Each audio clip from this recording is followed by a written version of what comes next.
Təksən yıxılmağımı deyil. Hə, ay getdin. Bax, mən sənə heç nə demədim. Bəlkə də səni çəkməyəcəkdim. Sən özün deyirsən ki, məni çək. Yıxılıram, məni çək.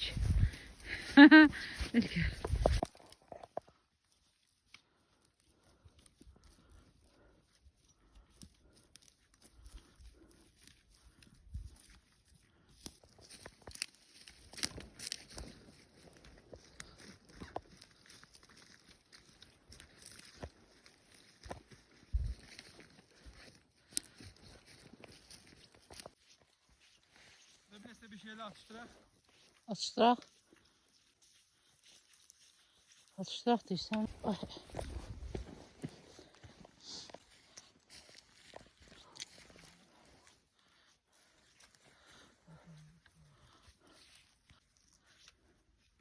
Kırmızı çəkdən, bir də biz bu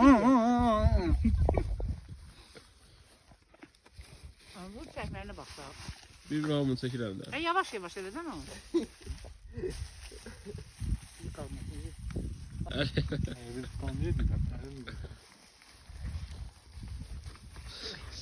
Bu bir abi oldu diye. Sütlə qoymadım bir də. Yemək. Niyə yemək yeyəndə çəkməzlər? Görüşmək. Mənə yazırlar ki, sən yeyə. O paylaşmaz. Sən təmizləyərik də belə. Şey bəsdir. Mən görüm bilmirlər, Yaşa çıx. Peki. Çıxır hamımız. Gəl böyle dağlarda çəkim var. Böyle yavaş yavaş fırlat da bir de fırlat. Bakın bıçağı yap. Kuru fırlayıp gelmedi de ya. O şeydə də yəni. Namətdə.